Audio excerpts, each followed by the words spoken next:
एक और नया खूबसूरत दिन और वही मेरी रोज़ की रूटीन। मैं उठी और उठते ही फटाफट मैंने चाय बनाने के लिए रख दी ले, क्योंकि मेरे लिए चाय के बगैर दिन शुरू भी नहीं होता और मेरा दिन तो ख़त्म भी चाय के बगैर नहीं होता।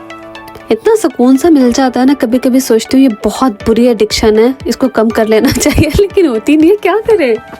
मुझे बहुत सारे लोगों के मैसेजेस आए, बहुत लोगों ने बोला कि आप वीडियोस नहीं बना रही हैं, आजकल क्या हो गया। पहली चीज़ तो ये कि सर्दियों के अंदर मुझे हाइबरनेशन हो जाती है। ये मेरे इख्तियार में ही नहीं है, क्योंकि मुझे समर बहुत पसंद है, लेकिन विंटर के अंदर ना पता नहीं हर चीज़ मेरे लिए बहुत कॉम्प्लिकेटेड हो जाती है।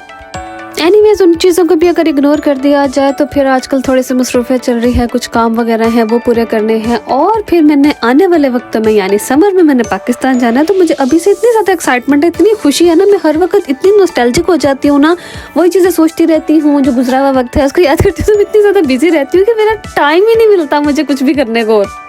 तो खैर, हम लोग अपने रोज़मर्रा रूटीन पर थे, तो मैंने फटाफट रोटियां वगैरह बना ली थी सबके लिए, क्योंकि अभी नाश्ते का टाइम था और जरीश का आज दिल था रोटी और कबाब खाने का। उसको पता नहीं क्यों अपने पापा की तरह बहुत ज़्यादा कबाब पसंद है।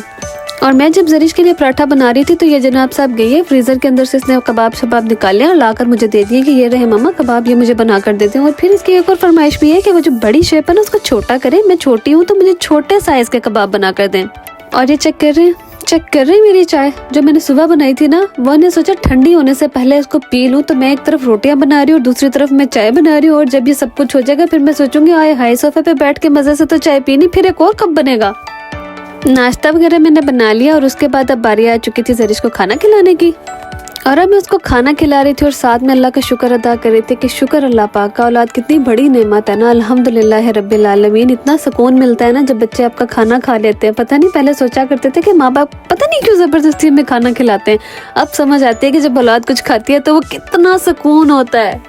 वहाँ से जब मैं फारिग होकर वापस किचन में आई तो मैंने किचन की हालत ये की हुई थी, लेकिन ये तो खैर फिर अब रोज़ का काम है ना, गंदा होगा फिर साफ़ होगा, फिर से साफ़ होगा तो फिर गंदा हो जाएगा, तो यही चलता रहेगा। फिर मैंने वॉशिंग मशीन लगाई हुई थी। आज तो जितने कपड़े मेरे ड्राई हो चुके थे, धुल चुके थे, उनको मैंने एक एक करके निकाला ड्राई करने के लिए, क्योंकि मैं ड्राई करने के लिए इनको रेडिएटर्स के ऊपर लगा देती हूँ। तो फिर मैंने एक एक चीज़ निकाली, उसको रेडिएटर के ऊपर डाला। यहाँ से फारिग होने के बाद वारी आ चुकी है अब हमारी क्लीनिंग की। फिर मैंने हूवर वगैरह लगाया और ऐसे बस दिन काम करते हुए मेरा गुजर गया। फिर मुझे याद आया कि नुमान ने मुझे कल फूल दिए थे, उनको तो मैंने पानी में डाला ही नहीं है। वो तो अभी जरीश वैसे लेके घूम रही थी कि ये मेरे फ्लावर्स हैं, तो मैंने उनको भी पानी के अंदर डाला। और जो उनके साथ एक लिक्विड मिलता है, वो उनका फूड होता है शायद, उसको भी मैंने पानी के अंदर डाला। और बस दिन मेरा ऐसे काम करते हुए गुजर गया। अपनी दुआ में याद रखिएगा। अल्लाह हाफिज़।